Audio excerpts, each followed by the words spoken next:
3%. Apoyado por los votos del APRA. Exacto, entonces él gana con las promesas de hacer una economía social de mercado, de no aplicar el shock, etc. Cuando él gana las elecciones, para llegar el 28 de julio del año 90, él viaja a Nueva York y se reúne con los representantes del FMI, con los representantes del Banco Mundial, con los representantes del BID. Luego viaja a Tokio y viene y aplica una política distinta. Pero no solamente eso, incluso él se llega a reunir con Alan García en el mismo Estados Unidos para que lleguen al acuerdo del respaldo que le dieron para la segunda vuelta. Exacto, entonces vemos nosotros que aplican una política distinta. Ahora, en esa política distinta, las leyes de una u otra manera le daban inconvenientes. Por esa razón cambiaron la constitución política del Perú en el año 93. Y ahí colocaron artículos que beneficiaban a las grandes empresas multinacionales. Y algunos dirán, bueno, eso siempre lo dicen, nunca lo fundamentan. Vamos a fundamentarlo. Por ejemplo, si ustedes ven nuestra industria nacional, ustedes ven los índices económicos. En industria nosotros, ¿hemos crecido o hemos decrecido? Miren ustedes las cifras. Estamos en cifra roja. Estamos en una inflexión. Eso estamos en cifra roja en industria. Pero si ustedes miran el artículo número 63 de nuestra Constitución, dice, la inversión nacional y la inversión extranjera van a tener las mismas condiciones. O sea que nuestros empresarios nacionales tienen que competir al igual con los empresarios estadounidenses, con los empresarios de la Unión Europea, con los empresarios de China. Nos desprotege la Constitución política del Perú. Bueno, acá no hay dumping como mínimo siquiera. En no Chile, existe. claro, en Chile por ejemplo no es así. En Chile protegen a las empresas nacionales. Pero aquí en el Perú, la inversión nacional y la extranjera, las mismas condiciones. Pero en lo que sí, el Estado peruano desde Fujimori, que se alineó con el Fondo Monetario Internacional y para lo que corresponde estar puntual en el pago de la deuda externa, es eso lo que están centrado, ¿no?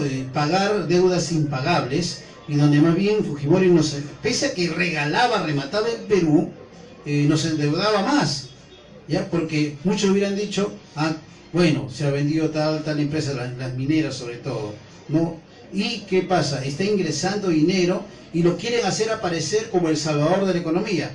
Pero ha sido la peor deuda, donde más ha crecido justamente en el tiempo Fujimori y donde más al mismo tiempo se ha pagado mora sobre mora y mora sobre mora, ¿no? Eso es bueno que se sepa, por favor. Exacto. Inclusive, mi estimado Alexander, si ustedes revisan la tasa de desempleo crece en el gobierno fujimorista. Si ustedes revisan los índices de pobreza, crece en el gobierno fujimorista. Si bien es cierto, controla la inflación, pero lo controla a una causa de vender o casi regalar el país. Nos ha quedado prácticamente desnudo en nuestro Perú. Ahora, en el aspecto de la constitución política que quería tocar también, muchos nosotros ahora nos quejamos en lo siguiente: las universidades chicha, las universidades privadas, las que tan solo educan para tener un beneficio de dinero, las universidades que se lucran con la educación. La pregunta es, ¿quiénes fueron los que dieron pie mediante reglamentos, decretos, para que existan las universidades privadas? Fue Alberto Fujimori. Consecuencia, hoy en día, la universidad que tiene mayor población estudiantil, señores, es la Universidad de las Peruanas. Tiene casi doble estudiantes que la San Marcos. Sí, y que ahí hay dinero del Fujimontesinismo. Claro, hay inversiones. Hay inversiones. Entonces, ¿cómo nosotros no vamos a marchar en contra de esa política, sabiendo que nuestros compañeros, la juventud, más del 50% de estudiantes universitarios en el Perú se están educando en universidades privadas, pagando por la educación, cuando debe ser el gobierno quien debe velar por el derecho educativo del estudiante? Bueno, pero para eso en la Constitución Política, y luego ellos aprobaron un decreto, el 882, ¿no? Así es. ¿Le explico? Y agregaron uno más, que es el 739, una modificación. Exacto. En la Constitución es el artículo 15. Y un poco la población. Ustedes revisen, señores, el artículo 15 de la Constitución Política. Dice lo siguiente: toda persona natural o jurídica puede crear instituciones, puede dirigir instituciones educativas en cualquier nivel. Ahí tenemos a César Acuña. Ahí tenemos a César Acuña, que se ha enriquecido con la educación. Ahí tenemos a Carlos Marcial Palomino, que también está enriquecido con el prejuicio de la educación estatal. Ahora, en el caso del decreto 882 que menciona mi estimado Alexander Palacios, eso se viene en el año 96. Y también dice lo mismo.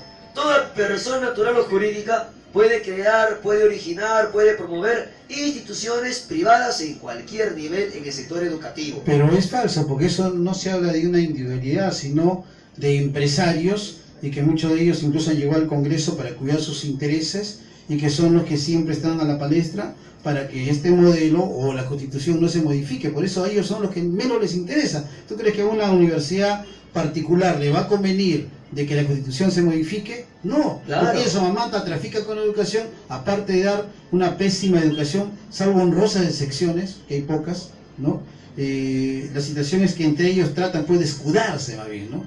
Así es. Ahora, nosotros vemos actualmente, mi estimado Alexander Palacios, que el Perú corre otra vez el riesgo de caer en un gobierno que puede ser el espejo de lo que fue la dictadura del 90 con Alberto Fujimori. Hoy en día tenemos como candidata a la presidencia de la República a la ex primera dama del presidente más corrupto que había en nuestra historia.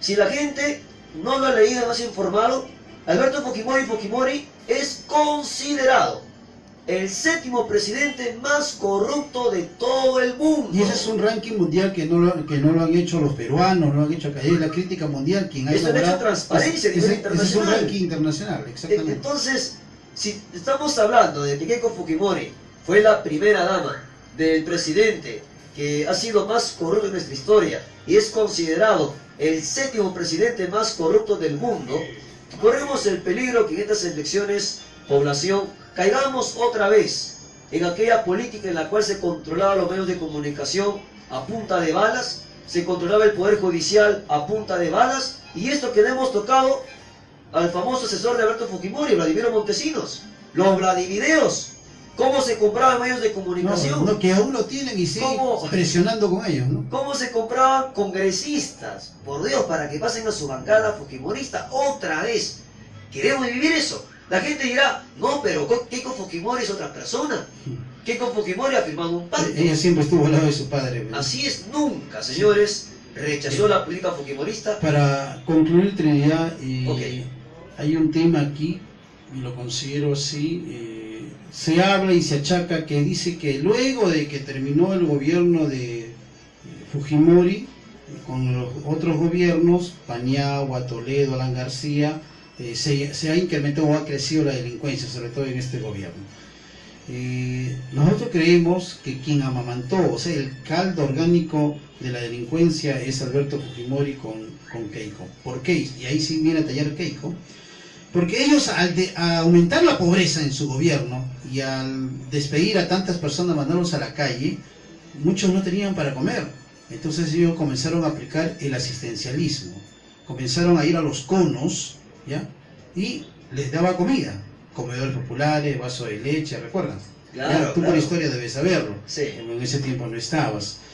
Y a las personas, entonces, ¿qué le acostumbró? A darle. O sea, tú ya no trabajabas para tu comida porque el gobierno del Estado te daba. El vaso de leche, por ejemplo. Entonces, al darte, y venían donaciones del extranjero incluso, al darte ello, ¿a qué conllevaba? A que a ti te amamantaba al facilismo, al recibir nada más. Pero hay muchos jóvenes que querían más, ¿no? Ya una ropa, ya una moda. Entonces muchos que hacían, como no tenían trabajo, pero sí tenían para comer, se dedicaron a robar. Y ahí esos, en medio de esos conos, porque si vemos la delincuencia, ¿dónde se ha acrecentado más? ¿De dónde parte más? Justamente los conos, poco en las urbes de la ciudad cuadradas. Es en esa época donde más te trajo distracción, más novela, más los talk shows, por ejemplo, ¿no?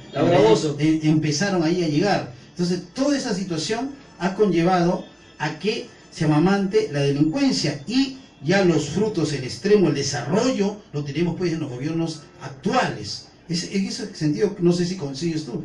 Claro, inclusive si ustedes ven las raíces de la delincuencia, amables oyentes, la falta de educación, la prensa chicha, por no decirlo basura, con disculpa del término, sumado a que en la familia no hay una escuela de padres, entre otras cosas, esos son los orígenes de la inseguridad ciudadana.